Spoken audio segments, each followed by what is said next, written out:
কিছুদিন হলো ফরিদপুরে কাচ্চিভার আউটলেট ওপেন হয়েছে, কিন্তু আমি এখনও যাইনি, কারণ আমি শুনেছি অনেক ভিড় থাকে। এ কারণে আমি ভাবছিলাম যে একটু মানুষের চাপটা কমলে যাব। তো ভাবলাম যে আজকে যাই।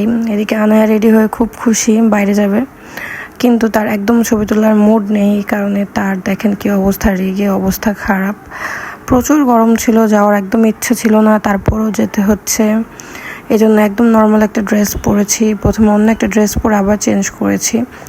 আমরা গিয়েছিলাম হচ্ছে লাঞ্চ টাইমে, তবু একটু দেরি করে গিয়েছিলাম যেন লাঞ্চ টাইমে একটু বেশি ভিড় থাকে। তো আমরা যেন ভিড় বেশি না পাই, এই কারণে একটু লেট করে গিয়েছিলাম।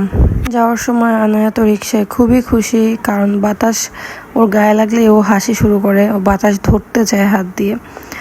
যাই হোক, ওর ভালো লাগছিল, আমার একদম ভালো লাগছিল না গরমের মধ্যে যেতে।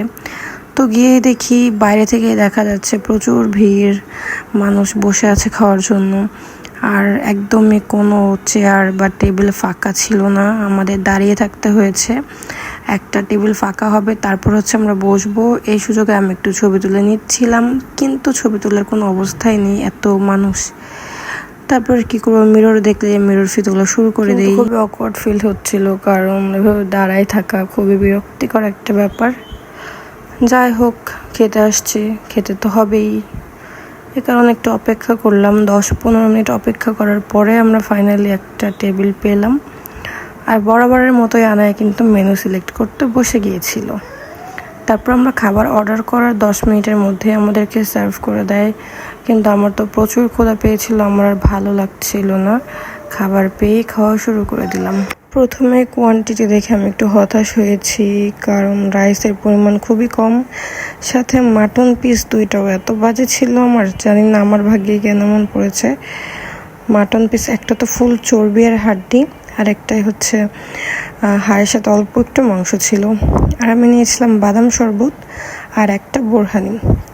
ভুল করেছি, বাদাম শরবত নিয়ে সাথে বোরহানিটা মাস্ট নেওয়া উচিত ছিল, কারণ বাদাম শরবত আসলেই বিরিয়ানির সঙ্গে খাওয়ার মতো জিনিস না।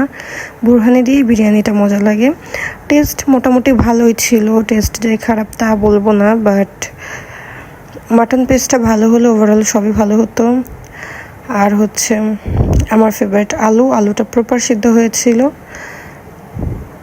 ওয়েটারদের বিহেভিয়ার খুবই ভালো ছিল। অনেকেই বলছিল যে ওয়েটারদের বিহেভিয়ার নাকি ভালো না, আমার কাছে এমনটা মনে হয়নি।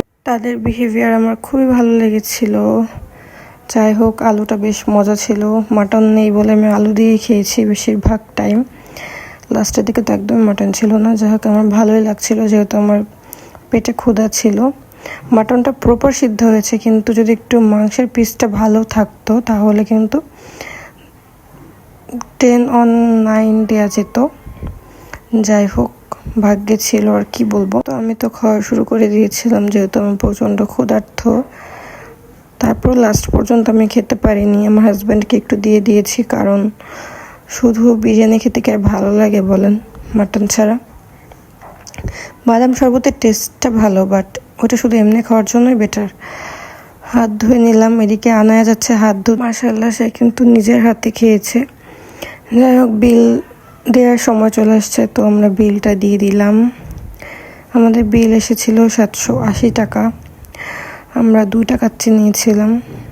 এদিকে আনায়া আয়না দেখে তো খুবই খুশি, বারবার নিজেকে দেখছিল। এবার আমরা বের হয়ে যাব, আমাদের খাওয়া দাওয়া শেষ। লাস্ট একটু এগুলো কি বলে ভাজা দিয়েছিল। যাই হোক, আমরা বের হচ্ছিলাম। ভিডিওটি ভালো লাগলে একটি লাইক, কমেন্ট, শেয়ার করে দিয়েন। আল্লাহ হাফেজ, দেখা হবে নেক্সট কোনো ভিডিওতে।